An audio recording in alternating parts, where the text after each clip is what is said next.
আপনার ভালো দেখতে পারেন না, এরকম বহু লোক আছে না? এই হিংসা করলে অনেক সময় বদনজর লাগে, বদনজর। আপনার ভালো কিছু হতে আরেকজনের জ্বালা পড়া শুরু হয়েছে, এর কারণে অনেক সময় মানুষ ক্ষতিগ্রস্ত হয়। বহুবার এই সূরা পড়ে তৎক্ষণাৎ একেবারে পড়ার সাথে সাথে আমি কার্যকরিতা আমার চোখে বহুবার দেখেছি, আলহামদুলিল্লাহ। নবী সাল্লাল্লাহু আলাইহি ওয়াসাল্লাম এক সাহাবীকে বলেছেন, তুমি কি জানো আজকে রাতে যে 2টা সূরা আমার প্রতি নাজিল হয়েছে, যে আয়াতগুলো নাজিল হয়েছে, এইরকম আয়াত কোরআনে আরেকটা নাজিল হয় নাই। আমার বাচ্চার কোনো অসুবিধা হলে মাঝে মধ্যে আমার মিসেস বলতেন যে একটু দোয়া পড়ে খু দাও তো। আমি আমার মিসেসকে সাথে সাথে বলি, কেন, তুমি দিলে কি সমস্যা?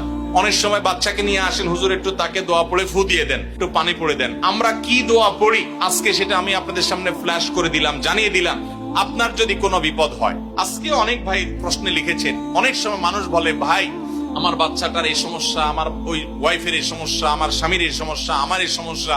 আমরা আল্লাহর কাছে আশ্রয় চাইতে জানি না। আজকে শিখে যান, এই 2টা সূরা নাজিল হওয়ার যে প্রেক্ষাপট, সেই ঘটনা শুনলে আমাদের ঈমান আরো বেড়ে যাবে ইনশাআল্লাহ।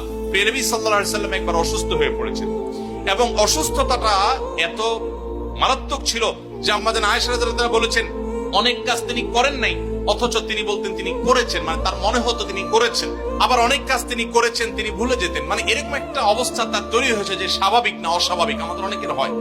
তখন নবী সাল্লাল্লাহু আলাইহি ওয়াসাল্লাম বিভিন্ন তখনকার যে চিকিৎসক ছিল তাদের সহযোগিতা নিয়েছেন, বিভিন্ন ট্রিটমেন্ট করেছেন, কিন্তু কোনোভাবে কোনো কাজ হচ্ছিল না।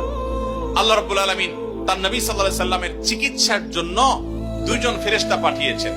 তাদের একজন ফেরেশতা নবী সাল্লাল্লাহু আলাইহি সাল্লাম স্বপ্নে দেখছেন যে একজন ফেরেশতা তার মাথার কাছে এসে দাঁড়িয়েছে নবী সাল্লাল্লাহু আলাইহি সাল্লামের, আরেকজন ফেরেশতা নবী করিম সাল্লাল্লাহু আলাইহি সাল্লামের পায়ের কাছে এসে দাঁড়িয়েছেন।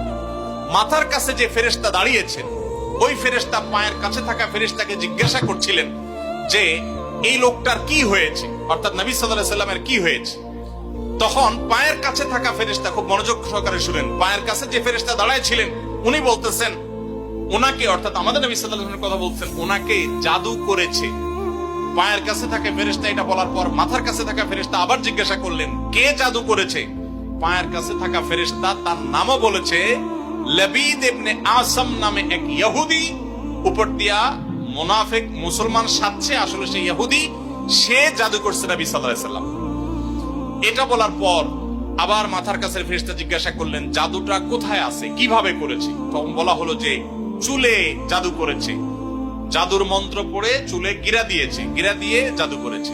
এরপর আবার মাথার কাছে ফেরেশতা জিজ্ঞাসা করলেন, জাদুটা কোথায়, জাদুর সেই সুতাটা, সেই ইয়েটা কোথায় রাখা আছে? তখন পায়ের কাছে থাকা ফেরেশতা, এগুলো আল্লাহর পক্ষ থেকে ওহী নিয়ে আসছেন, ওনারা জানেন, আল্লাহ ওহীর মাধ্যমে তাদের জানিয়েছেন।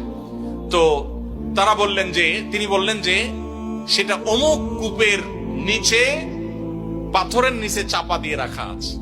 নবী করিম সাল্লাল্লাহু আলাইহি সাল্লামের স্বপ্ন শেষ হওয়ার পর উনি আম্মা জান আয়েশাকে সবাইকে বললেন এই অবস্থা।